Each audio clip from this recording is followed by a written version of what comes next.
Thank you very much for the invitation and for the introduction. And I'm glad to see that there still appear to be a few people that are awake prior to the coffee break. So we'll see if I can be informative enough that I keep everybody awake for the duration of the talk. So we've heard a lot of people talking today about new ideas and new ways to do things, and a lot of measurement technology, and most of the measurement technology has been based on what I would consider to be fairly simple sensor systems. And so the idea is that if you want to go out into the field, maybe what you need to do is develop a sensor that's very simple that does what you need to do. Now, of course, that's a good way of doing things if you can do that, but one of the problems with trying to do that is a lot of simple sensor technologies have limitations. So the way that we've done it from Wilson Analytical's point of view is, instead of trying to develop simple sensor systems, we've tried to use existing and extend existing lab technology and harden those systems so that we can bring them out to the field. So that's where the title comes from: Integrated Solutions for the Detection and Measurement of Chemical Species in Field and Process Environments. So I think most people here are probably quite familiar with the status quo, which is doing, if you need detailed analysis, you do it in a central laboratory facility. There's many reasons for that. The main reason, of course, is that you usually require very expensive, very complicated instrumentation, and also people who know what they're doing to actually run it. Now, that part is fine, but of course the samples aren't in the lab, the samples are in the field. So there's a disconnect there, and that leads to a large number of problems: sampling errors, chain of custody errors, degradation of samples with time, and costs and delays. And one of the interesting one, of course, is you get poor statistics, because as the number of samples taken and transported are usually minimized, because it's difficult and hard to do this. So even when you get the answer back, you're not entirely sure how good the answer was, because you don't know the history of the sample, and there's also a large disconnect between the people doing the sampling, the people doing the analysis, and the people that need the answers. So what's the solution to this? Well, one of the obvious solutions is rugged, portable analytical equipment. So that's fine, and it's a pretty obvious solution. I'm sure a lot of other people have thought about this as well as us. But the point here is, the difficulty in doing this is there's a large amount of expertise that's required to actually pull this off properly. So you need expertise in chemical analysis, you need expertise in mechanical design and fabrication, you need expertise in optical and electronics design if you're trying to do spectroscopy-based products.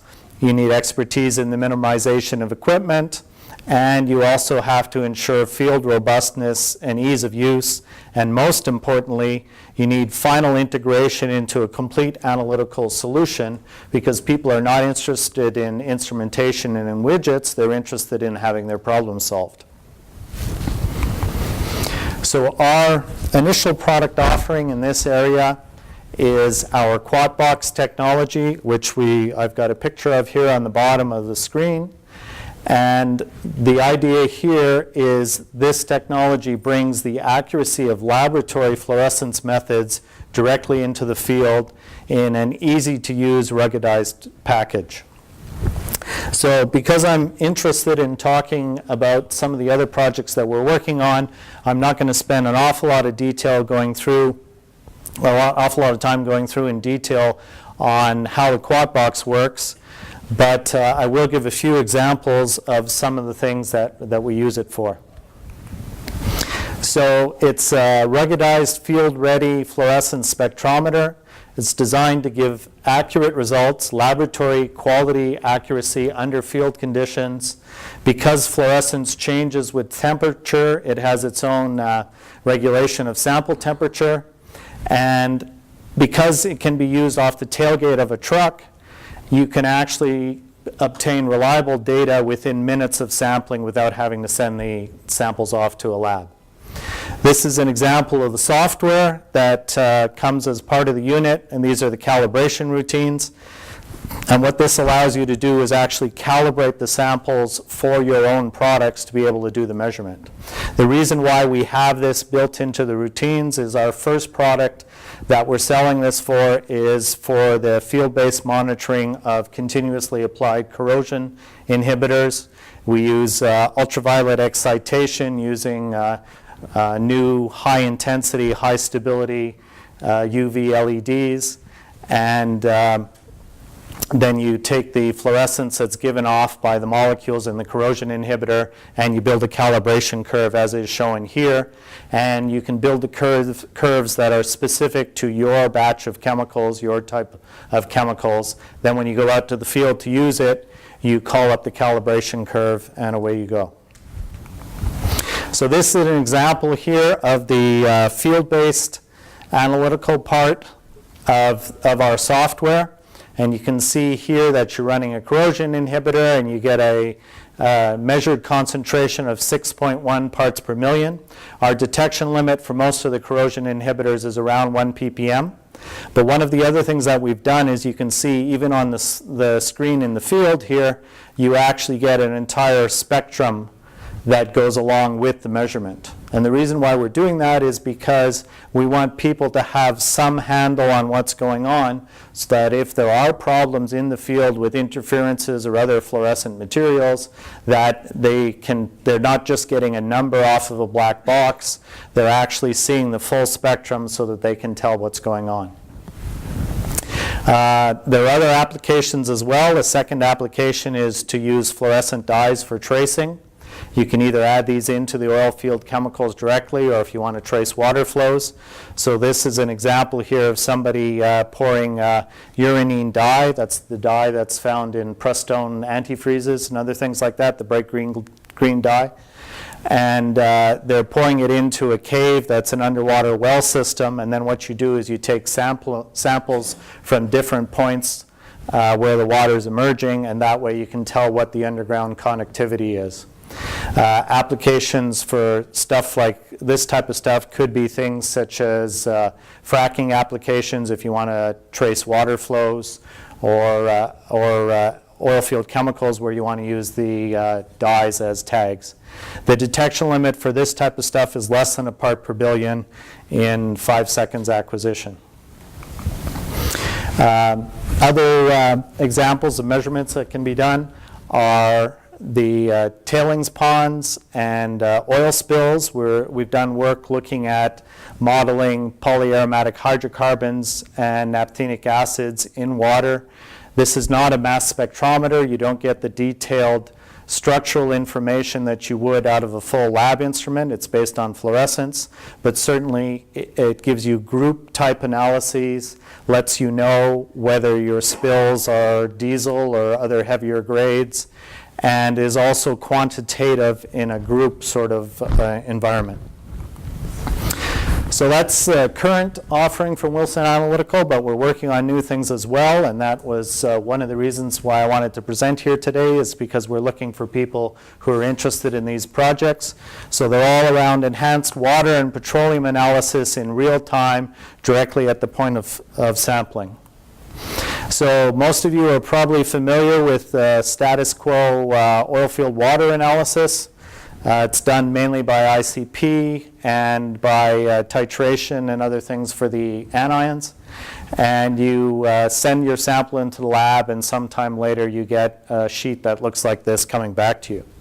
What we're working on is the WaterBox, which is a full oilfield water analysis at the point of sampling.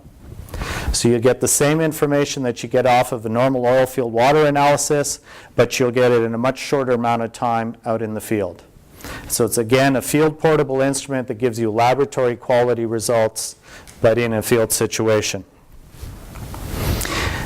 It's based on electrical separation of the anions and cations with optical detection. It's designed to give accurate results even under field conditions, even in the case of brines. We're not entirely sure now what all of the detection limits are going to be, because we're just working on the technology, but we're well aware of the fact that oil field waters don't mimic distilled water.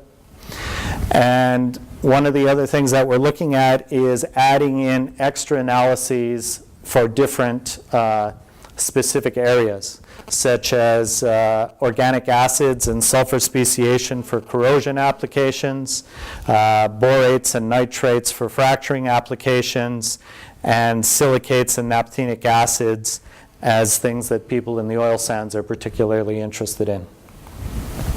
We're also looking at organic analyses. Originally, in the case of oilseed applications such as biodiesel and biofuels. However, there is also potentially hydrocarbon, direct hydrocarbon analyses as well. We're looking at doing infrared analysis of water content and FAMEs and alcohols using ATR technology, which is shown here, where the sample sits on top of a crystal and the signal goes into the sample a slight distance due to attenuated total reflection. And there's a picture of a laboratory-based instrument doing that type of analysis. We're also looking at cloud point measurements using optical sensors and Peltier cooling to allow to be able to do measurements out in the field. Portable GC systems to do sulfur speciation using high separation with GC by GC and element-specific detection. And also sort of taking the opposite tack to very high-end separation. We're also looking at simpler systems that will be specifically tuned to only hydrogen sulfide, but will not have the interferences that are common in the existing technology of things like methylthiol carbonyl sulfide. We realize that a lot of these measurements want to be done on samples that are difficult, such as bitumen and other things. So we're also looking at microfabricated disposable sampling systems to liberate the sulfur compounds and other things from samples like bitumen and heavy oil and put them into the detection system. Finally, we also are involved in a project to do a Microtox-Style toxicity testing. There are several problems with the existing system, and we're looking to eliminate those by changing the way that the samples are done and using a different form of spectroscopy. And the system is going to be specifically tailored to oilfield testing. So obviously, as a small company, we can't have expertise in all of these areas. So what we've done is we form virtual partnerships and form project groups to work on the different areas. And this is a list of all of the different partners, past and present, that we're either have worked with to develop the Quat Box or are currently working with on the other projects. And we've had funding from IRAP and Alberta voucher as well. Now, what I'm really interested in looking for today are partnerships. We're looking for equity partners who want to help to bring this research forward by speaking with their wallets. And then we're also looking for customers with problems who are willing to work together to develop novel technology. Thank you very much.